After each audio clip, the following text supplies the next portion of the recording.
वकील ने पूछा कि भाई किस आधार पे तुम तोड़ने आए हो घरों को, खेती को, मुझे एक नोटिस दिखा दो। तो कहने लगे कि मतलब उन्होंने बोला जो डीडीए वाले थे उन्होंने अपने चेहरे को बिल्कुल ढका हुआ था। हाँ, उन्होंने कहा अपना मास्क हटाओ कि नहीं हटाएंगे।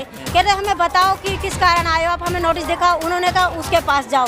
उसके पास गए, उसने कहा उसके ना तो उन्होंने अपने चेहरे दिखाए ना उन्होंने अपना नाम बताया। नहीं देते, कहते एनजीटी की पता नहीं क्या रूल बना दिया है, कहते इससे पोल्यूशन होता है, सब्जियां क्या कहते हैं विषैली हैं, इससे बीमारियां फैलती हैं। किसान थे उनकी कहते रीढ़ की हड्डी है देश की किसान, पर उसका रोजगार तुम किसान की किसानी मतलब कृषि खत्म कर रहे हो। नए नए कानून बना रहे हो जिसका ज्ञान किसान को ही नहीं। एनजीटी क्या होता है कि कहते हैं कि इन फसलों से बीमारियां फैल रही हैं। हम रहते हैं, हम यहाँ खाते हैं पीते हैं, हम तो बीमार नहीं हुए, और इससे पहले आप भी खा रहे थे, आप भी नहीं बीमार हुए। अब ऐसा क्या आ गया कि वो बीमार होने लगे?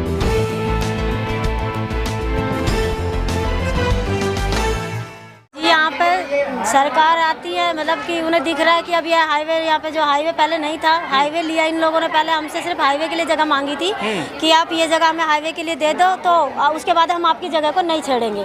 तो हमने जो हमारे बड़े बुजुर्ग हैं उन्होंने दे दी कि चलो कोई नहीं, हाईवे निकल रहा है। उसके बाद इनकी ऐसी नज़र पड़ी है हमारी ज़मीन पे कि जैसे हमारी सोने से भी ऊँची ज़मीन का भाव हो गए हों, उसी तरह से हमारे इतने पीछे लगे हुए हैं। उसके बाद तो इन्होंने रात दिन ये कर लिया कि इस ज़मीन को हम छीन के रहेंगे, लेके रहेंगे। तब से ही इन्होंने जब फसल बोते हैं हम तभी उजाड़ने के लिए आ जाते हैं। पुलिस प्रशासन ले आते हैं, मिलिट्री ले आते हैं, हम रोकने की कोशिश करते हैं। उनसे कहते हैं कि चलो हमें नोटिस तो दिखाओ, क्योंकि सरकार जब कहीं तोड़ फोड़ के लिए कहती है या किसी भी चीज़ को उजाड़ने के लिए कहती है नोटिस देती है। जब हम उनसे नोटिस मांगते हैं वो नोटिस नहीं देते, कहते हैं कि मतलब तुम होते कौन हो तुम्हें नोटिस दिखाए। इस बार हमने अपना वकील भी बुलवाया कि जो सवालों के जवाब हमें नहीं देते शायद हमारे वकील को दे दें। तो हमारे वकील ने पूछा कि भाई किस आधार पर तुम तोड़ने आए हो घरों को, खेती को, मुझे एक नोटिस दिखा दो। तो कहने लगे कि मतलब उन्होंने बोला जो डीडीए वाले थे उन्होंने अपने चेहरे को बिल्कुल ढका हुआ था। हाँ, उन्होंने कहा अपना मास्क हटाओ कि नहीं हटाएंगे। कह रहे हमें बताओ कि किस कारण आए हो आप, हमें नोटिस दिखाओ। उन्होंने कहा उसके पास जाओ। उसके पास गए, उसने कहा उसके ना तो उन्होंने अपने चेहरे दिखाए ना उन्होंने अपना नाम बताए।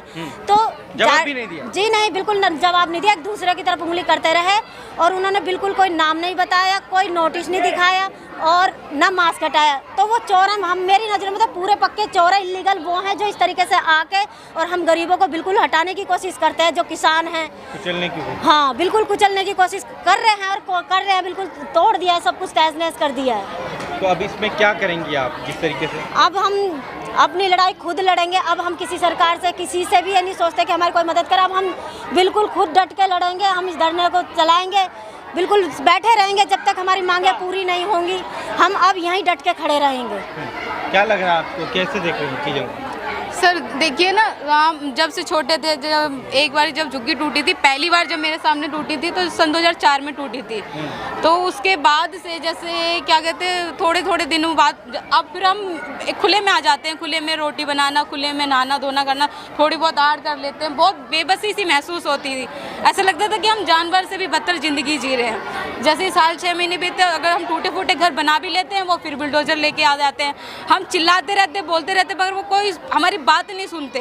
कहते कि आप मतलब गैरकानूनी जगह पे रह रहे हो, आपको मतलब यहाँ पे नहीं रहना है, हटा देना है। और उनसे ये पूछो, पहले तो फ्लाईओवर बना दिए, फिर कह रहे कुछ नहीं होगा। उसके बाद अब ये पार्क बना रहे हैं, नहरें बना रहे हैं बड़े बड़े लोगों को घूमने के लिए।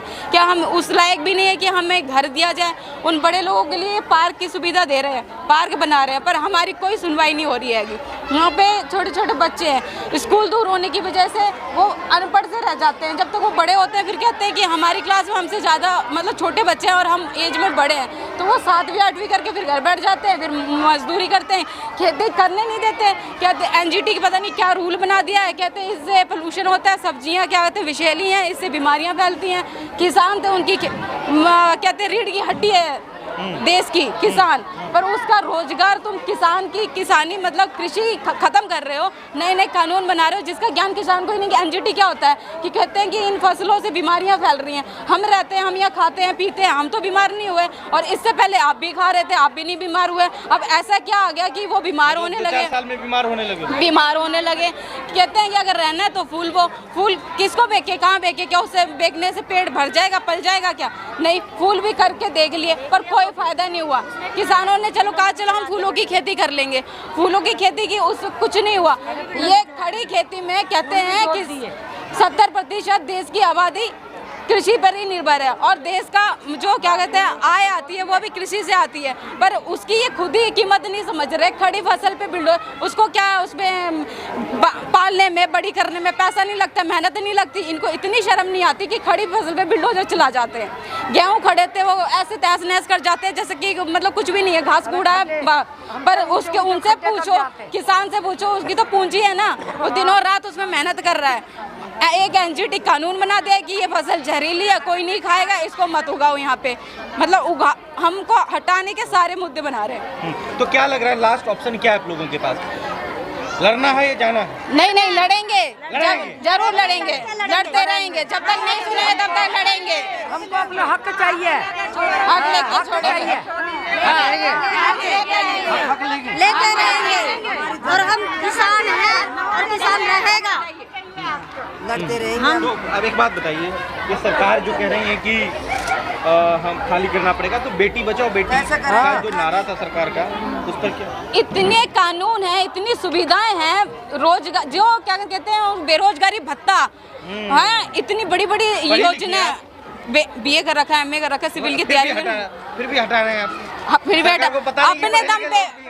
अपने दम पे पड़े संघर्ष करके पैदल जाते हैं, गर्मी में पैदल आते हैं, कोई सुविधा नहीं है। सरकार को पता नहीं कि यहाँ पढ़े लिखे लोग गवार लोग होंगे, नहीं हटा देंगे। ऐसे तो पूरा देश ही गवार है, कृषि प्रधान देश है, एक कहने को तो पूरा देश गवार है। अंग्रेज लोग तो यही कहते हैं सपोलो का देश है, सपोलो का देश कहते हैं, पर उनको बुलाते हैं, उनकी आओ भगत करते हैं, मगर हमारा कुछ नहीं, कोई आदर नहीं अच्छी। हाँ जी बिल्कुल, झाड़ू मार रहे हैं। उन्होंने भी कहा कि सारी सुविधाएं देंगे, ठीक है, और जब हम उनके पास पहुंचे फिर कहते हैं कि आपको नहीं दे सकते, हमारे अधिकार में नहीं आता। डीडीए केंद्र के अंदर में है, उसमें बीजेपी बैठी है, बीजेपी के पास जाओ कि दिल्ली लोग अनपढ़ हैं, सच में नहीं समझ में आता है कि नगर निगम क्या है और सरकार क्या है, वो एक ही होल जोल कर देते हैं, वो उनको समझ में, और वो बेवकूफ़ बनाते हैं, हमें कंफ्यूज कर देते हैं, और लोग होते पता ही नहीं है कि नगर निगम में किसकी सत्ता है और सरकार जगह खाली नहीं करेंगे। नहीं बिल्कुल नहीं, नरेंद्र मोदी से लड़ेंगे। हम ऐसे खुले में नरेंद्र मोदी से लड़ेंगे। क्यों नहीं लड़ेंगे? हक के लिए लड़ेंगे, गैर हक के लिए नहीं लड़ेंगे। क्यों लड़ेंगे? जरूर सबसे लड़ेंगे, लड़ेंगे आप। इस वीडियो में कही गई सभी बातें वक्ता की अपनी राय है, जिसकी पुष्टि हम या हमारा चैनल नेशन टाइम नहीं करता।